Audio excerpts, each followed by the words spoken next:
Come with me behind the scenes with the Lakers in the playoffs. Let's go. I'm Jovan Buha, Lakers beat writer for The Athletic. After earning the number 3 seed and winning 50 games, the Lakers were matched up with the number 6 Minnesota Timberwolves in their first round best of 7 series. After playing on Sunday in Portland, the Lakers took Monday off. Then it was back to practice on Tuesday. They catered food for us all week, which was a very nice gesture from the PR staff. They accidentally let us in to practice a little bit too early, and we got kicked out by the coaching staff and players. But after that, we spoke with JJ Redick and Jared Vanderbilt. Then on Wednesday, we were back watching some free throw shooting and 3-point shooting, some drill work. We typically don't get to see scrimmaging or any serious portions of practice. We spoke with JJ, Rui, Austin, and Gabe afterward. Wednesday was the first day that the Lakers game planned for the Wolves. On Tuesday, they practiced conditioning and shooting, but Wednesday they actually got into the offense and defensive game plan. As you can see in this drill on Thursday, they're working on their bigs, switching out onto ball handlers and staying large, keeping their arm up and forcing them into tough jumpers. To close out the week, we spoke with Luka Doncic, Jackson Hayes, Dorian Finney-Smith, and LeBron. Anytime LeBron speaks, it is news, and there is always a large gathering of reporters and cameras. Here's a little behind the scenes with the scrum for LeBron. And then the closest thing we get sometimes to actually seeing scrimmaging is watching part of the Stay Ready games. These are the players who are outside the rotation and some of the two-way guys, also mixing in some of the assistant coaches. So this was the young guys and the two-way guys going up against some of the vets like Keith and Alex Len and some of the assistants. And for the part we saw, the assistants and the vets were actually winning and scoring on them. See here, Keith scores in transition. And the young guys looked a bit rusty, let's say, in this portion that we saw. And after that, we spoke with JJ Redick and Jordan Goodwin, and that officially wrapped up the practice portion heading into the playoffs. So now it was time for game 1. Let's get into it. Got to the game about 2.5-3 hours early. We watched the crazy ending to Clippers Nuggets in the media room.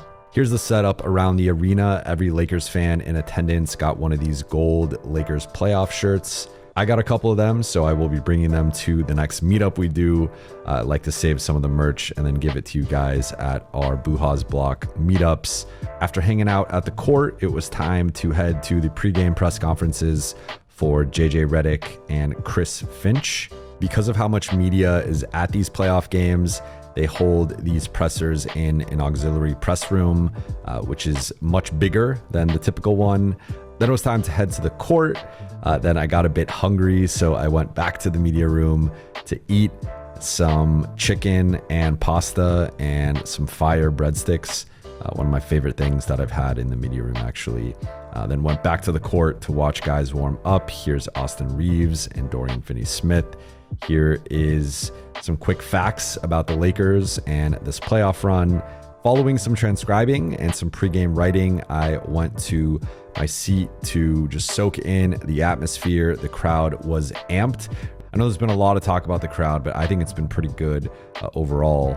I don't film much, if at all, during the game, just because you guys are already watching it on TV or you're there in person. But the Lakers lost game 1, 117-95. The Timberwolves hit a franchise record 21 three-pointers. Just about everything went wrong for the Lakers. The offense, the defense, especially in transition.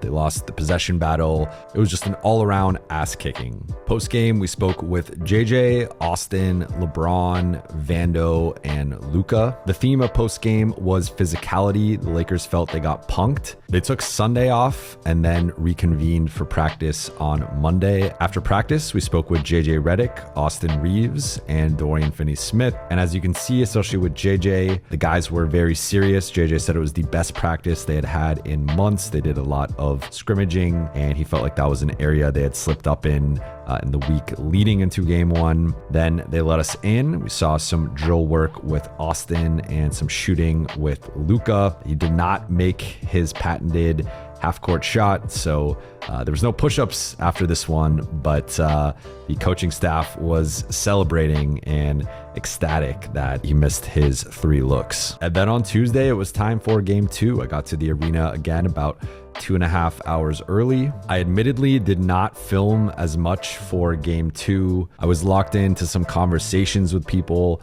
and working on some pregame writing and work, but I was there for JJ and Chris Finch. I also had a nice pregame meal. Here is the fan giveaway. Fans in attendance got a white Lakers towel, and LA responded in a big way in game 2, winning 94-85 in a good old-fashioned rock fight. It was a defensive masterclass for LA. They held Minnesota to a season-low 85 points, and playoff Luka was in full effect. We spoke with JJ, Austin, Luka, and LeBron post-game, and then it was time to go to Minnesota. If you enjoyed this one, please be sure to hit that subscribe button and like and comment on this video. I will talk to you all very soon.